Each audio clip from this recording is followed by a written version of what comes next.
Ahora, Yolani, ¿y cómo has visto el impacto en también el tránsito de migrantes? Porque esta semana que terminaba escuchábamos declaraciones, por ejemplo, del presidente de Panamá hablando de una reducción casi total por los porcentajes que daba del cruce de personas por la selva del Darién, incluso tratando de decir que ya no había crisis en los países de origen de los migrantes que cruzaban o que utilizaban esta ruta tan peligrosa, arriesgando incluso la vida para tratar de llegar al norte. En esas personas que no son propiamente de Honduras, sino que vienen más del sur o de otros continentes y utilizan esos caminos, ¿cómo se ha visto el flujo de migrantes al principio de este 2025, especialmente luego de los anuncios y las medidas implementadas por los Estados Unidos? Y bueno, y aquí solo hacer tal vez un comentario. Bueno, un presidente panameño que aparece la semana pasada diciendo que va a defender la soberanía del Canal de Panamá y como dirían los jóvenes ahora, 3 doritos después, lo vemos tomándose la foto ya con Marco Rubio, el secretario de Estado elegido por Donald Trump y diciendo, bueno, que van a renovar su convenio con el Canal de Panamá y que ya no van a renovar con China. Lo digo porque de fondo tenemos que tener, Iraní, importante, cuáles son las respuestas y los mensajes que envían nuestros mandatarios. Y si la respuesta va a ser regionalmente o aquí, sálvese quien pueda.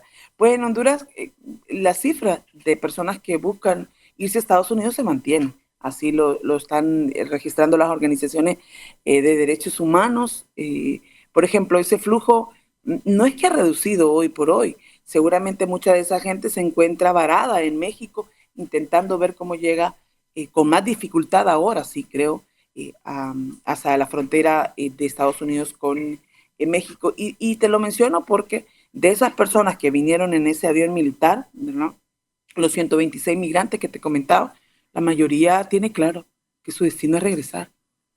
Es estar unos días con su familia y ver la forma, porque se están encontrando con un país que ya, bueno, no los conoce, pero sobre todo un país que hoy, a pesar de los programas que anunció la presidenta Xiomara Castro, anunció uno, hermano, quédate en casa, así le tituló, pues la gente sabe que eso es insostenible, que no va a garantizar que ese migrante tenga un empleo fijo con un salario ni siquiera como lo tenía en Estados Unidos, a pesar de estar siendo explotado por ahí. Pero en Honduras, por ejemplo, que recibe a muchos migrantes de El Salvador y del sur del continente y de los propios hondureños, ¿verdad? Que es del dato que yo puedo hablar, es que esa migración sigue igual. O sea, no significa el señor Donald Trump una barrera para que la gente decida no partir, justamente porque las condiciones que están empujándolo a partir siguen intactas en este país penosamente. Es decir, que de lo que estamos hablando es de más bien un aumento de la vulnerabilidad y de la inseguridad para quienes decidan insistir en llegar a los Estados Unidos. Más riesgos, justamente ellos, porque ya significan los riesgos de esa institucionalidad que no los quieren, y estamos hablando esa institucionalidad de Estados Unidos, que está poniendo muchas trabas entre legales, pero luego también, y aquí creo yo que es importante para la gente que nos está viendo, escuchando en Venezuela, Iraní, la gente va a continuar ese camino porque ya lo que hemos dicho, estos países no están generando las condiciones que la gente necesita para vivir en dignidad. La situación está que con gobiernos tan violentos, ¿verdad? De políticas tan agresivas en materia de migración, esto significa que, bueno, los coyotes, los traficantes de personas, incrementen los viajes, busquen rutas mucho más peligrosas para nuestros migrantes, se enfrentan a situaciones, creo yo, de mayor riesgo.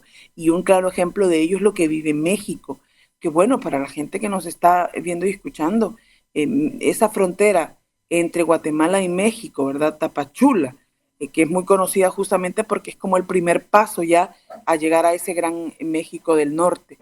Entonces, la situación es muy compleja, disputa territorial entre cárteles, está todo el tema de querer, en este caso, aprovecharse de esos migrantes. Entonces, esos escenarios que ya eran peligrosos, imagínate, se van a incrementar el costo de los viajes, se van a dar mucho más, creo yo, situaciones de peligro para nuestros migrantes y pueden perfectamente caer en esos escenarios de tanta violencia. Así que yo sí creo que es un momento muy crítico de pensar que no es que la gente no va a salir, claro que va a salir.